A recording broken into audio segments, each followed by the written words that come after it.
This is the Weekly Set, the official podcast of TVEnthusiast.com. Episode 86, recorded December 8th, 2016.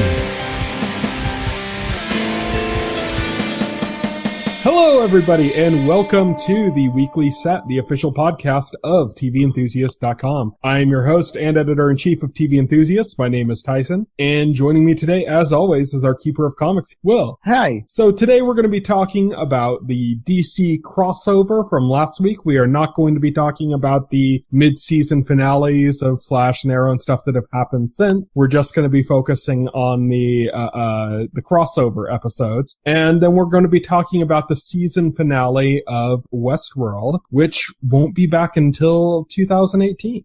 Yes. Let's kick things off with the DC crossover. So first off, man, Supergirl, they just tons of character crossover in that episode. Oh yeah, so tell me about it. That was insane. I can't believe the nothing that happened. Crossover wise, I mean, it was a standard episode of Supergirl. I've actually kind of forgot what happened, really. We're only really addressing the actual crossover stuff, so it's just the end of the episode where, we could say throughout the episode we had, like, Supergirl would, like, somebody would say, like, who's gonna save you? And then, like, a portal would open up and disappear again. So, like, we had these portals kind of opening up periodically around the city near where Supergirl was. And we kind of had, like, nothing was explained about it. We kind of figured out what it was. It was kind of, like there are two instances a portal opens. We know what it is immediately. And then eventually at the end of the episode, a portal opens again, and this time it's Barry and Cisco. Barry and Cisco. Cisco's still being all emo. Here's the magic part about this episode, and the magic part is you can skip this episode entirely because the scene at the end is replayed in Flash. In its entirety. In its entirety. So the only aspect of the episode that has to deal with the crossover is redone in the Flash. Yeah, and then the Flash picks up actually before the events at the end of Supergirl, which is a little bit strange, but it makes sense with them having to develop the story. And basically what happens is a meteorite or something is crashing to Central City. Barry runs to investigate, finds out it's not an asteroid, it's a UFO. It opens up, a bunch of aliens run past him, and he's just like kind of in a state of shock. Aliens! And then upon learning aliens are here, he runs to tell everybody. He tells everybody at Star Labs. The first thing he does is he runs and he grabs Oliver Queen, Saves his ass again. Saves his ass again, yeah. Oliver Queen almost... He grabs Diggle too, and Diggle throws up. Yeah, he grabs Diggle too. Oliver Queen in the middle of almost getting gunned down by Punisher Light. DC Punisher, yeah. A very less interesting version of Daredevil Season 2. And, so he gets them, brings them aboard, tells them what's going on.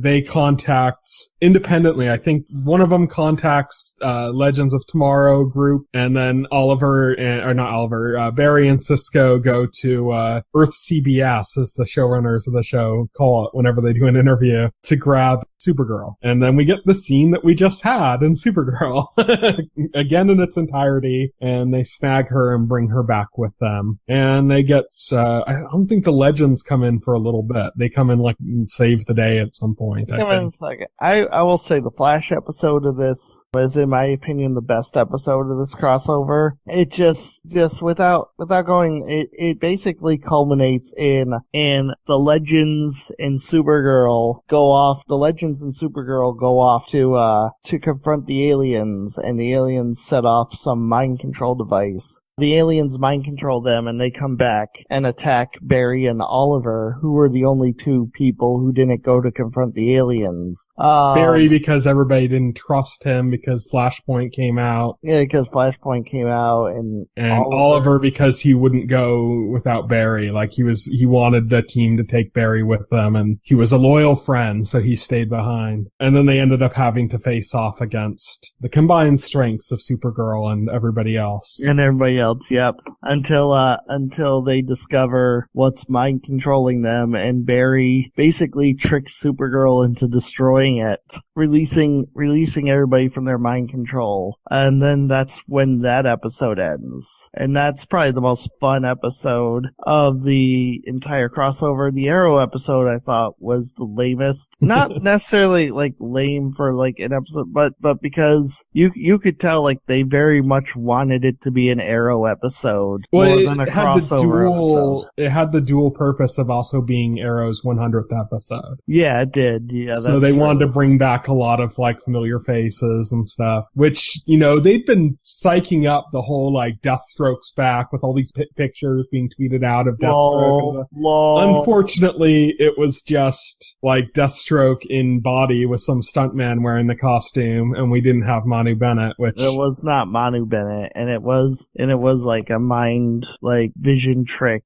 because the conceit of the episode was at the very end of The Flash, Oliver and basically all the non-powered heroes get kidnapped by the aliens, and they get put into these pods or something, and they get transported to the Matrix, I guess, for lack of a better term. It actually really reminds me of have you played Saints Row 4? I played a little bit of it. There's a whole part where the main character becomes like the president of the United States, and then he gets abducted by aliens, and he's put into like a Matrix-like state. Oh. and it just really reminded me of that, just like in the setup more than in the payoff, because it was really funny in Saints Row more than in Arrow where they're trying to be more dramatic with it. But yeah, they brought back a bunch of people. We got to see Malcolm Merlyn for the first time this season, even though the actor has signed a contract to be a regular across all of the shows. He hasn't appeared once yet in any of them until this episode. Oh yeah, that's right. He hasn't even appeared in Legends yet, and he's supposed to be in Legends this season. A bunch of people have signed on as regulars to cover all of the shows, and most of them haven't shown up much. Laurel Lance has shown up in some flashbacks and stuff. She's supposed to be a regular on all the shows in some form or another. Captain Cold, he was the first one to sign up as like a regular for all the shows, and he's, I think, been in one episode where it was like a fake him, wasn't it? Like it was one of the shows they had like a fake Captain Cold or something in order to catch like a meta. Yep, they did. To catch Mirror Master. It was like a Barry, I guess. Yeah, like Barry cooked up a fake Captain Cold to catch Mirror Master. And that's kind of like, so we haven't had these, that was like the big thing this year, is like this kind of weird casting where they'd say, oh, you know, they might not be a regular on Arrow, but now they're a regular on all of the shows, but we haven't seen them. So I'm guessing, you know, that's going to be a big part of the second half of the seasons for these shows. But in the meantime, we got this Matrix episode with Arrow, really heavily focused on just Arrow stuff. They used Sarah, but they were using her kind of in a more Arrow capacity. Mm-hmm. Ray as well, who's also in Legends, again, in more of like his Arrow role as like, you know, a CEO and stuff, versus kind of like the type of person he is on Legends. So it's like they took these characters and like reverted them back to how they were introduced as Arrow characters. Yeah, I don't know. Like, I feel like this whole flashover has been kind of disappointing for me. I think the disappointment started, I think it was in the Flash episode, with basically everybody jumping to judgment on Barry, which I just thought was ridiculous that the Legends were being judgmental about him time traveling and changing shit. Yeah, I know, right? Like the Legends, like they're holier than that. I don't know. I guess it kind of makes sense because now they got it in their heads that they're the protectors of time or something. So I guess it kind of makes sense that they would like kind of take a holier than thou stance on that because their new really... like status, their new role, I guess, that they see themselves even as such, like it's funny hearing Sarah go like, "You don't think I've wanted to go back and save my sister?" It's like you've been actively trying throughout this entire season to do just that. Yeah, pretty much. You've been like stalking Damien Dark and trying to kill him. She's been like plotting like to kill Damien Dark this whole season. So yeah, when she says that, it's like, but that's what you're doing. And then it's like, you know, they killed that one like Japanese emperor who's like a huge famous figure in Japanese history. Yeah. So it's like, yeah, that's going to have a much bigger impact than Barry like saving and then re-killing his mom. No, Barry's mother was like, you know, her death was the most important thing to happen in the universe. So Barry like really fucked important historical Japanese emperor. The world can do without him, but Barry's mother needs to die for the timeline to stay in balance. It's funny because we were talking about this very thing several podcasts ago when we were talking about the difference of time travel in The Flash and Legends of Tomorrow. Yeah, and with then Legends of Tomorrow being kind of freewheeling, like, you know, we're just having fun, doing whatever we want. And then you see in this episode, crossing the two over in the same episode kind of like amplifies those differences, you know? Yeah. Like the disconnect is even louder there because now you have to, you have them, lecturing Barry about like his use of time travel. It's like, come on, you know, it's like they obviously don't care. Like, yeah, it just makes it even more transparent. You know, at least when they're two separate shows, you can kind of turn off your brain and just run with it. Yeah, but when they're in the same episode, no, it's a little more hard. If they had just not addressed it would have worked better. Yeah. They could have just like ignored addressing it and we could have gone on like suspending our disbelief. But because they brought it up, it's like they said, look at this glaring plot hole. Look at it. Look right at this glaring plot hole. And it's like, dude, you don't need to draw attention to it, you know? You should be drawing attention away from it. But back to the Arrow episode, there's two kind of main points I wanted to bring up. One was they did this weird thing with like a weird special effects thing. Oh, okay. Where they had all of the all these old Arrow characters showing up to, I guess, like, show Oliver that he was on the right path or something. Yeah, I remember that. It was just kind of weird. Like, it just looked weird. It did. It did look weird, didn't it? It's like they literally just ripped footage from older episodes and, like, imposed, like, these digital figures of, you know, like, Roy. Roy was the obvious one. That one just looked like so, like, superimposed in the weirdest way. And they like, tried to make him look like Force Ghosts or something from, like, fucking Star Wars. And like, yeah, but it was like this weird, like they tried to get like this specific angle and it just did not, it looked weird. It just, weird's the best way to describe it. I guess they couldn't even be bothered to get like them in for like a cameo like that. I mean, they wouldn't have even have to fly him down to Canada. They could have like brought him into like a CBS office in Los Angeles or something and just shot, you know, a shot of them and then inserted it. But another thing was transparent, like how much like they went to great lengths to like bench Supergirl. You know, they had her there and then they decided they weren't going to use her. They're just benching their nuclear option. Yeah. Yeah. It's like, I think Oliver Queen pulls her aside and gives her a speech about how like, just like basically like saying, well, you know, we don't really want you, or I don't really want you.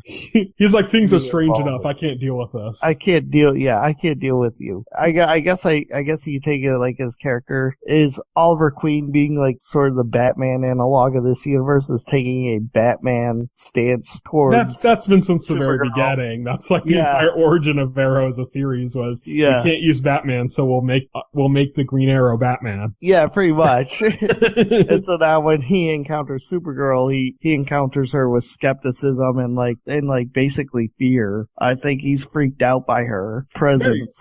Very rude. Poor Supergirl. Yeah, poor Supergirl. Yeah. I'm kind of disappointed that they only brought Supergirl over, that they have all these kind of charenter interactions with all these different characters. I wanted Martian Manhunter to be like part of it. Totally. Yeah. Like Martian Manhunter or even though they only used him as a romantic plot device, it would have been a fun way to interact with Mon-El. Yeah, Mon-El. Yeah, if they brought Mon-El. But I definitely wanted to see Martian Martian Manhunter come over with Supergirl for this crossover, because that would have been interesting. Or Jimmy Olsen, or James Olsen, I guess, or God, what's the other guy's name? I can't think of it. The guy that built James' new suit. I don't know. I can't think of his name, but like him, Win, you know, like Win, him Win. geeking out with like Cisco about differences of the Earth Oh and my pop culture God. would have been We fun. need to get like a scene with Felicity, Cisco, and Win. See, what would be great would be more than Felicity, but just like Cisco and Win, like have Cisco make some reference to Star Wars, and then like have Win go like, yeah, and that part where, and he says something completely different. Yeah. And Cisco's like, what are you talking about? He's like, oh, that didn't happen in your Star Wars? Yeah. You know, something like that would be really Something funny. like that would be really funny. Yeah, exactly. That would So be that was a missed opportunity. Instead, they That gave was it a all to missed Cisco and Felicity, which just hurts because Felicity's still so annoying. I cringed when Felicity said like best team up ever. I was like, come on. That's just that's way too annoyingly on the nose. Stop it. The other point I wanted to bring up was that there was kind of one cool sequence, which was Oliver and the group like exiting the spaceship, and Yes. they stole a space spot and were like, you know, being kind of zapped around, had no idea really how to fly it, but they were kind of getting somewhat away, and so there was kind of like a cool like spaceship battle scene in an Arrow episode, which just feels so foreign for Arrow. Oh yeah. You know, something like they managed to like kind of keep every episode. They kind of like kept people to their shows too. Like on Flash, you saw Caitlin, you saw, you know, Wells, you saw Wally, Iris were all on the Flash episode. And then once you transferred to Arrow, those characters disappeared completely, and we got the Arrow team, or Arrow's Team Arrow, you know. And then you had like I said, like some characters from Legends, but only characters from Legends that started on Arrow. Yeah, only characters from Legends that started on Arrow or Flash, you know. Only the characters that came from Flash and Arrow were part of the crossover in all three episodes. Characters that originated on Legends, like I guess like this version of Vixen, or like the new guy, Commander Steel, were only... He showed up, just in Legends at the very end of the last Arrow episode. Yeah, the very end of the last Arrow episode leading into Legends. Yeah, so they kind of kept the supporting cast of each show contained to their own shows. Which is just kind of weird. Yeah.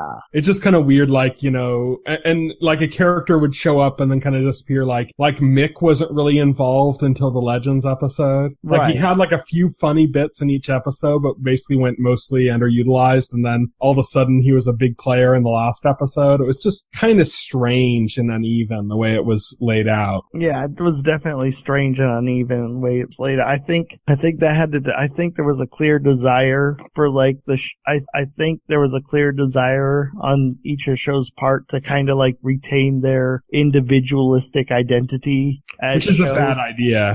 Yeah, which was a bad idea, because like this should have felt more like a 3-hour movie, seamlessly put together, like it was shot as a 3-hour movie instead of shot as 3 different episodes of 3 different shows. That might be the better way to do a crossover, not necessarily for ratings, because this got huge ratings for CW, but just as far as like quality, it might make more sense to do like a team up, maybe in an off season. Yeah. You know, like during like either the mid-season hiatus or after a season finale, like sometime in the summer or whatever, and then just bring them all together and do like a 2-hour TV movie or something, you know? That's not Flash, it's not Arrow, it's not Legends, it's like a completely self-contained, you know, movie that's in that universe or something. That would be kind of a cool way to do it. Unfortunately, they want to try to keep the identities separate, which ends up hurting the quality of the series, but is probably better for the ratings, because CW got really good ratings off of this. Oh yeah, they did. It was their biggest event. And yeah, even though it was flawed, I still felt like this was probably the most ambitious, one of the most fun things that they've done with this universe so far. This really felt like the Arrowverse's version of the Avengers, where we've had multiple years, multiple seasons of these characters and their own shows, like crossing over once a year, but small crossovers, you know, like Arrow would show up on the Flash, or Flash would show up in Arrow, and you know, to get a sense that this is a cohesive universe. And now this is the event where finally we got like all the heroes together to fight a single threat. So this really felt like the CWDC version of the Avengers, which was really cool. It was really cool to see. I just felt the execution could have been better. I didn't think the Dominators were a really good villain, to be honest. They kind of sucked. They really did. Yeah, they kind of sucked. They were like kind of easily. The Legends episode was kind of weird because they introduced like this government bad guy at like the last minute. Yeah. The version of the cigarette smoking man from X-Files, basically. Yeah, basically. And I was like, oh yeah, that's a little weird. They just popped that like kind of at the last moment. It was like, so it could definitely been more cohesive, which was my biggest complaint. Other than that, I enjoyed it. I think the best things to come from this episode, there were two things. One is that they had like the Hall of Justice. Yes. So like the Star Labs thing. That was insane that they did the Hall of Justice. That was really cool, and hopefully they'll actually kind of deck that out and go more into Justice League stuff with what they do in the future with with the crossovers. I feel like for all intents and purposes, this was the Justice League in all but name.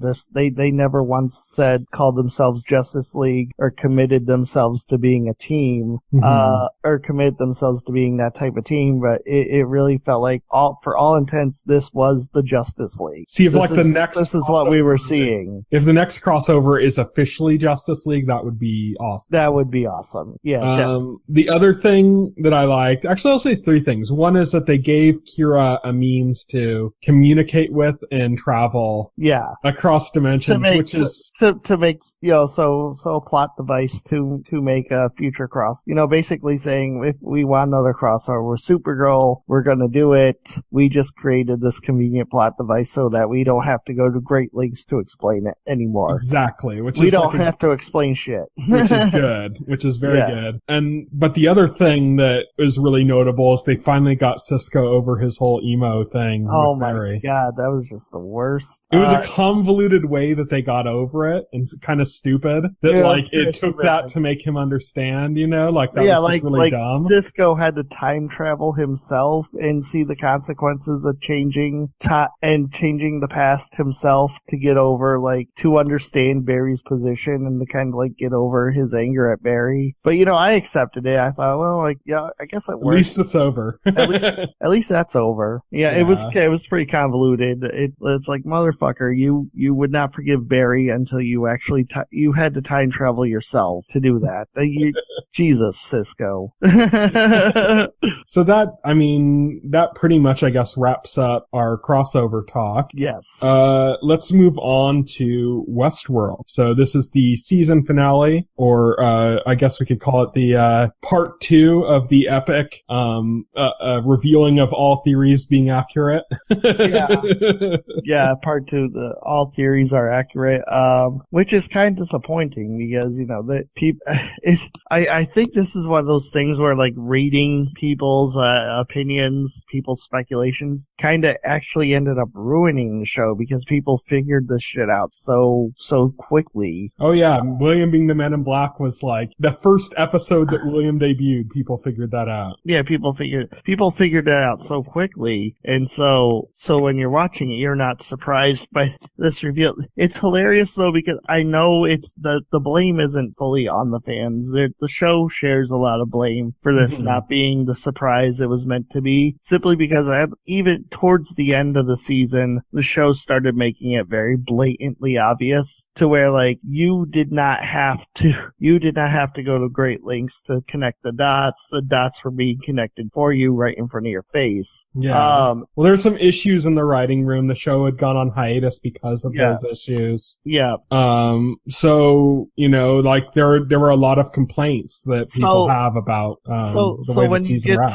So when you get to the reveal at the end of the season, it's framed from Dolores's perspective, where Dolores is having this revelation, having this revelation that William is the Man in Black, which she hadn't pieced together, and it's very much framed like you're supposed to be having that revelation alongside Dolores. You're supposed to be feeling the same thing Dolores is feeling at that moment, but you're not because they made it so obvious. this. You know, and I think the entire scene just falls flat because of that. It doesn't have the oomph that it's meant to have. It's held up a little bit, almost purely based on Ed Harris's performance. Oh yeah, you definitely the performance. It's held up by the performances. I'd say both the actors' performances, especially Ed Harris. They were just fantastic. When she started talking about William and he got that creepy ass smile on his face. Yeah. Like that was fucking haunting, you know? Yeah, that was haunting. I gotta tell you, the acting in this is, you know,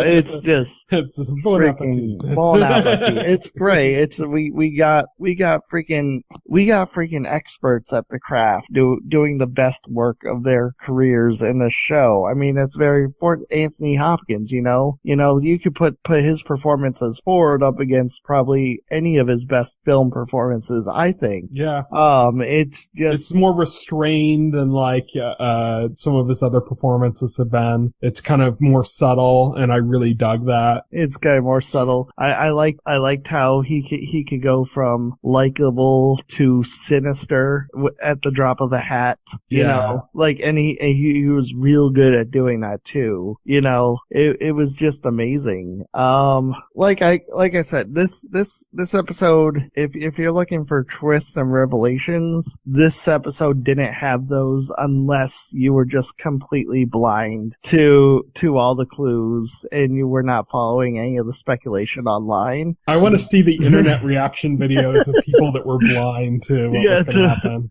Blind to what was going to happen. And then watch it go like, oh shit! When like, yeah.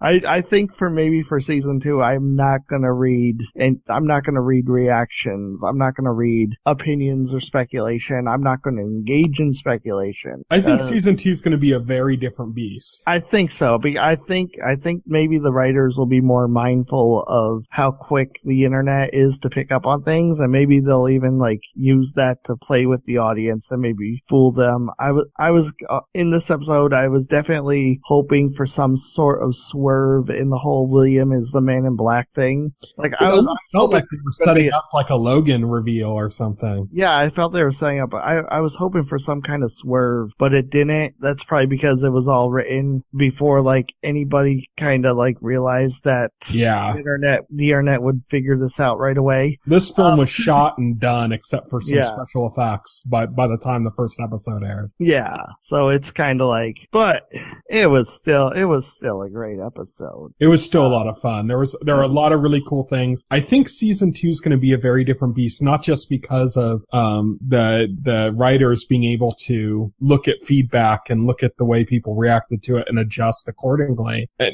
not just because of that, not just because they gave themselves a lot more time to work by delaying to 2018. Yeah. But also because like there just isn't place to do this kind of story again in season 2. No, there isn't. Like you just can't. Like it's going to be a completely different kind of story. I think this is about season 2 is now going to be about the all-out robot revolt. You know, it's going to be about the kind of the moral choices of artificial intelligence, like artificial intelligence deciding what they're going to do with their newfound sentience. Yes, and you can't really have that kind of mystery that you had in the first season in a story like that. There just isn't room for it. You know, it just doesn't work. So it's going to be a very different kind of story. They already said that Ed Harris is going to be back as the Man in Black. So it's not just going to like skip like 5 years later, you know, like this is all over. It's like, it's probably going to pick up immediately where the season left off. It's going to pick up immediately where the season left off. Yeah, it's definitely about choices. I'm kind of melancholy because like I feel like all the interesting human characters are dead. Obviously we didn't see Ed Harris's character die, but I feel like he's probably going to be dead pretty quickly at the beginning of next season. Or I don't know, because he's back for season 2, so I can't imagine them bringing him back, waiting till 2018, bringing him back and then just filming him die. You know? Yeah, just filming. It's interesting because all the interesting human characters are dead. I think we got Ed Harris, but he was like a giant prick. I don't want to root for him as like the only surviving human character in the show. He could become a bigger villain though, which would be interesting. Which would be interesting. interesting. His thing was, this is what he wanted this whole time. His smile he got when he saw them. When he gets shot, his reaction isn't horror or fear. He's beaming, like this big smile comes over his face that he's just been shot.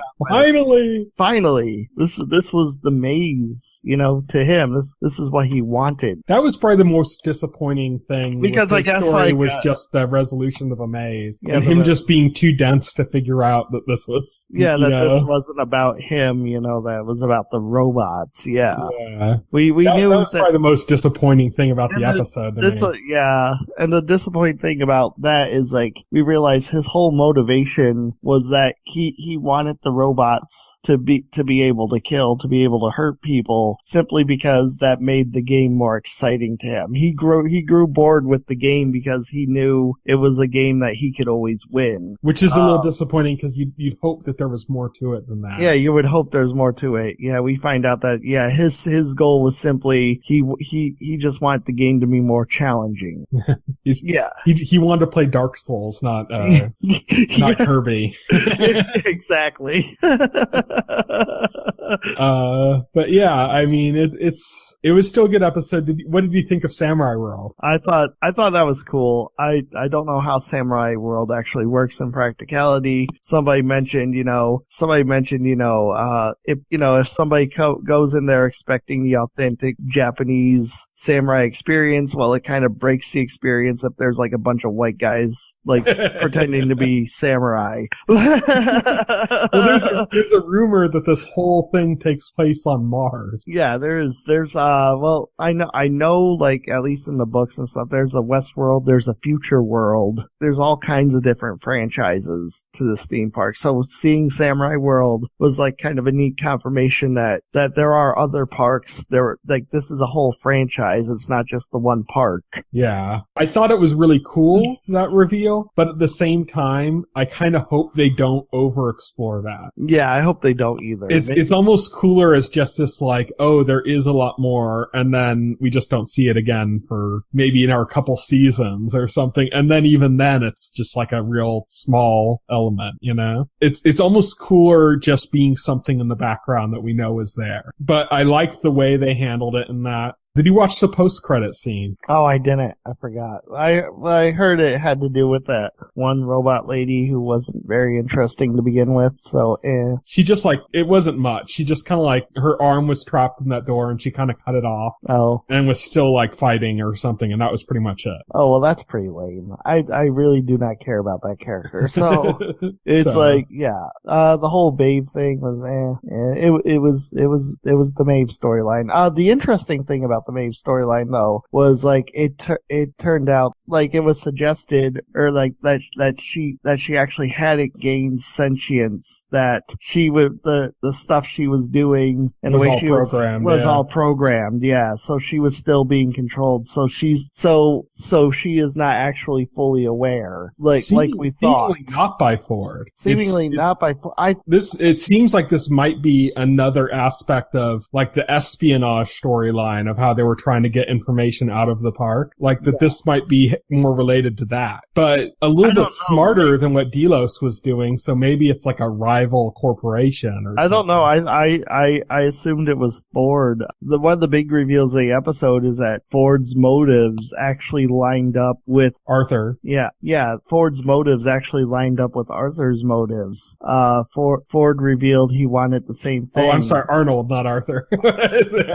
Okay. Yeah. Ford reveals that he wanted the same thing as Arnold did. Just he felt Arnold went about it too soon. He didn't come to that conclusion until after Arnold died, it seemed. Yeah, it did seem like he came to that conclusion until after Arnold died. Arnold died, and then he kind of experiencing a personal tragedy like that, which Bernard had experienced with the loss of a son, or Arnold had experienced with the loss of a son. That allowed Ford to realize where Arnold had been coming from. And then, being being a little bit less emotionally involved than Arnold was, Ford was able to kind of like think the long game as far as like how to resolve the problem at hand. Yeah, and so what you see with Ford, when Dolores kills Ford, that's very much pre-planned by Ford.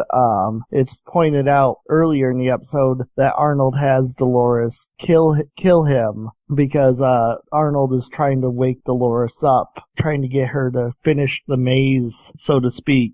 And also to close the park. And he has her kill all the hosts. But he realizes that won't really do anything because the hosts can be fixed, they can be refashioned. So Dolores has to do something more permanent, more impactful. And Arnold comes to the conclusion that, well, Dolores has to kill a human being. Mm-hmm. And so Arnold puts himself up as that sacrificial human being and has Dolores cross that line in the hopes that that will lead to the park closing, that will lead to Dolores completing the maze and reaching that higher level of consciousness he believes that they're capable of. But thanks to William's fascination in the park and his newfound power in Delos, that kind of just gets all swept under the rug. Yeah, that gets swept under the rug and kind of forgotten about. And now we see a reoccurrence of that at the end with Ford, where Dolores kills Ford, and we realize that Ford is trying to repeat the process that Arnold started. So Ford is really retracing Arnold's steps there. And it looks like this time it might just take. Yeah. So, lots of stuff happening, lots of stuff left, unexplored. One of the weird things about this episode is that it did not explore some key things that happened in the last episode, involving, let me look at my notes because I can't remember the character's name. Ellie? Yeah, Ellie and Hobbs, I think? Hobbs, the security chief. I think it's assumed he's dead. I think that's probably why they didn't go back to him, is I think it's assumed he's dead, that when those robots came out and attacked him and he couldn't shut them down, I think it's assumed that they just flat out murdered him, and they probably didn't see a need to go back and like make that explicit. I don't know, like I feel like they should have made that explicit, and if they didn't, then maybe, because if this was Ford's plan, which seems likely that Ford was the one that got him captured basically, I could see it being the case that maybe he didn't kill him, maybe he just took him out of the game, you know what I mean? Yeah, took him out, maybe. Because he didn't want him to be somebody that could get in the way of his plans. But that doesn't necessarily require him to kill him. Or maybe his fate is intentionally vague, and maybe they didn't touch upon it in this episode because they're going to do something with him in season 2, and they're going to make that like a big revelation or reveal. I could see that, like exploring the kind of the Native American side of Westworld being like a bigger part in season 2 as well. Yeah.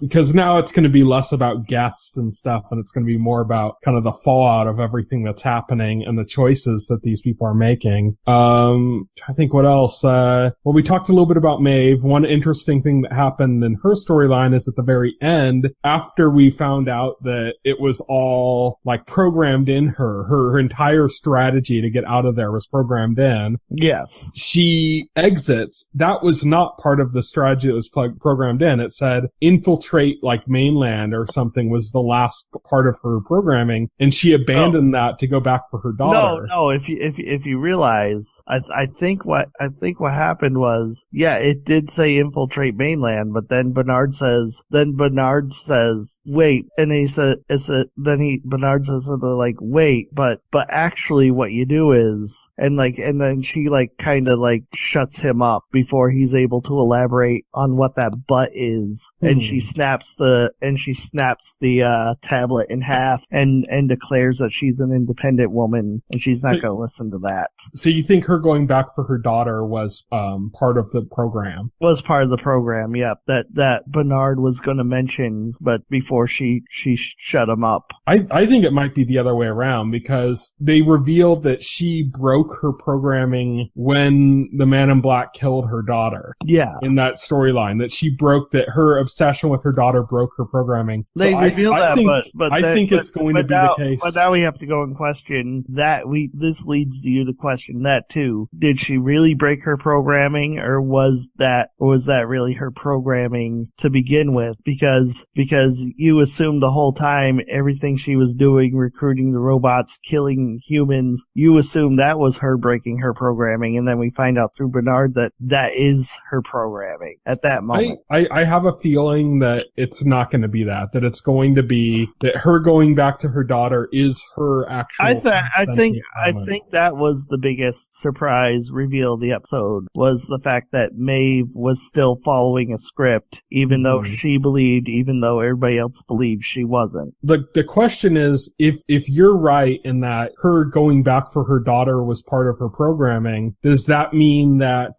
Felix, the programmer that handed her the coordinates of where her daughter is, had a purpose beyond, what he showed, that he actually maybe that was part of this plan, that he gave that to her specifically. Maybe. It's funny too, because they mention like very explicitly, it's not it's not a coincidence that she kept coming to Felix specifically. She kept getting injured in Westworld and then coming to Felix to get fixed over and over again, instead of coming to like random different butchers, to fix her up. They said that's not a coincidence, and maybe that wasn't a coincidence, but not in the way that we thought it wasn't a coincidence. Maybe Felix is part of this plan. That would be interesting. And then that was like his last part of the plan, is to give her those coordinates. That would imply that something was happening. And that would also, maybe like the people on the train, the mother and the child being part of this plan too, Well, that would also kind of explain why Felix acted the way he did for most of the time, like being the sort of like skittish, unwilling but willing participant in like whatever she decided to do. Whereas like Sylvester was kind of like his friend Sylvester was like very reluctantly involved. Yeah, he was basically involved so much as he feared she would kill him. Whereas like Felix seemed to like more willingly go along with it while pretending to be apprehensive about everything. So that also kind of supports that theory too. That'd be an interesting twist to make, that maybe it wasn't Ford that programmed that in, but maybe it was him, and he's like this he's like works for some other corporation and is like has his own game he's playing, Oh yeah. And he could be like the next super genius, like Ford type character that's involved in all this. Certainly make playing it off as being this timid guy, Yeah, playing it off as being this timid guy. That could work, yeah.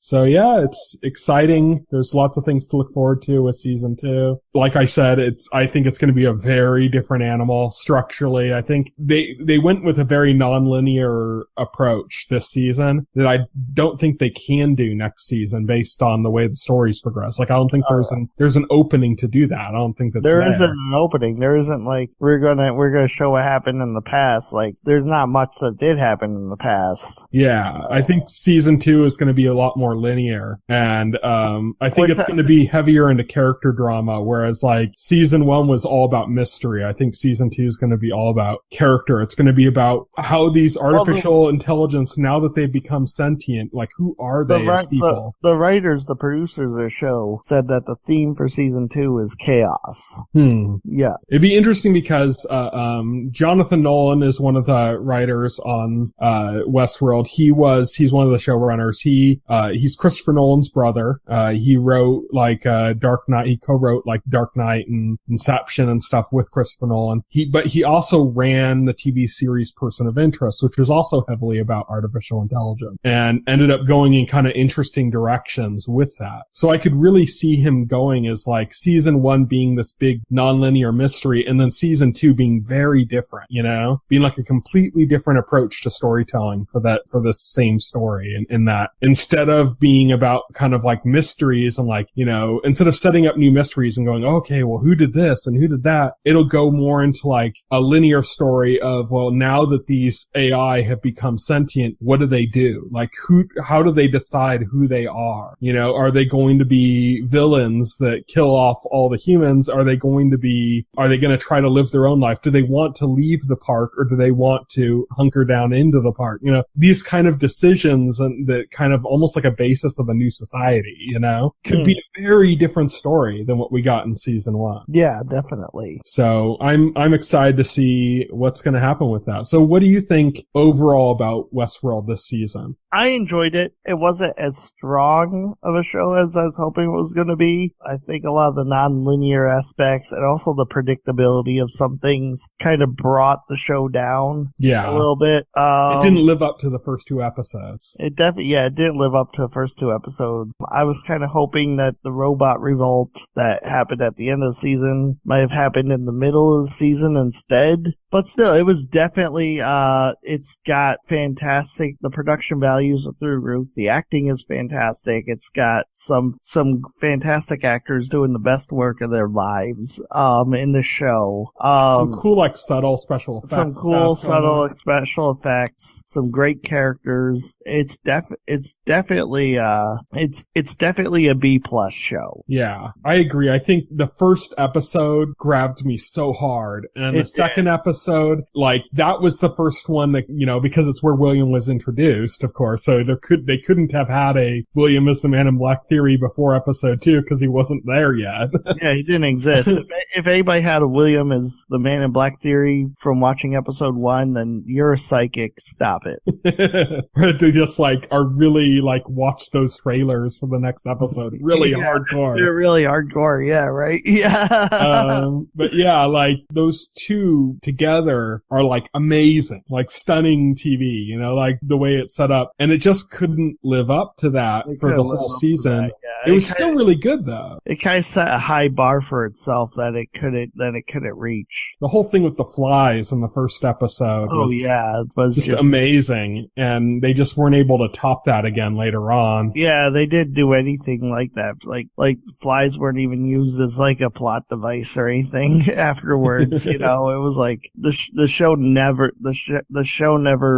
reached that level of brilliance again. Were you thinking Spartacus when the robot rebellion was about to come about? Yeah. When we saw it coming, were you like, oh, is this going to be like the end of season 1 of Spartacus? I thought just a total bloodshed kind of thing, and then we didn't get that at all. Yeah, we didn't get that at all. The thing of it, the difference between this and Spartacus though was like the ending of the season 1 of Spartacus was like pure catharsis. Yeah. Because we saw like how shitty these people were being treated like all season, and just how badly they were being treated. So when they finally get their revenge, it's like this huge release of catharsis. You don't get any catharsis from watching Dolores like murder a bunch of people who arguably did not do anything to her. You know, it'd probably be like if she murdered the Man in Black, there would be catharsis there because he was a total asshole to her. But other than that, so it wasn't like exactly the same. Yeah, it wouldn't have had the same kind of payoff, but it really felt like it almost mirrored it. Like the kind of like, oh, and here comes the rebellion. Oh, look at those numbers. This is going to be like a huge bloody, and it's like, no, it's over. Yeah, it's over.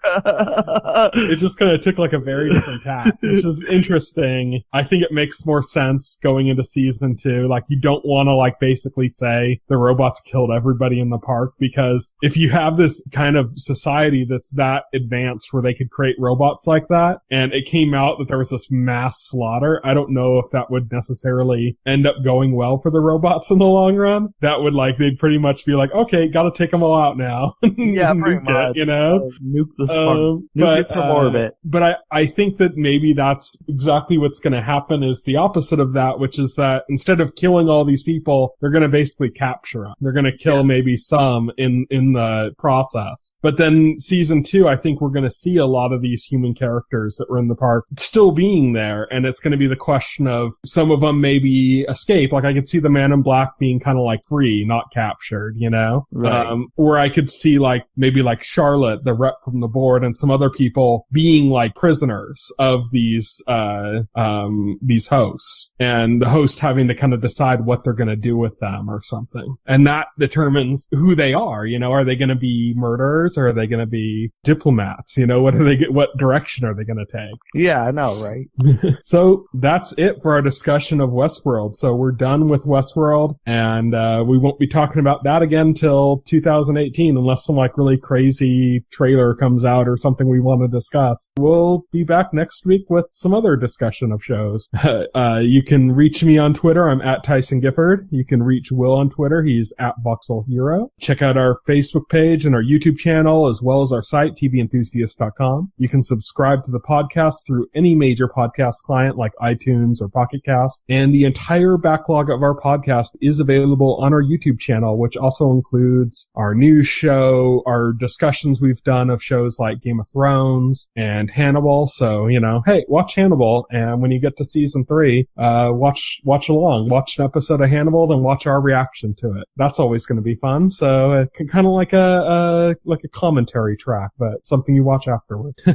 So that's it. Thank you everybody for listening. Night. Night. If you would like to voice your opinion, send an email to theweeklyset@TVEnthusiast.com. TV Enthusiast is a part of the Enthusiast Media Network. Stay tuned to TV Enthusiast and the Weekly Set podcast for more coverage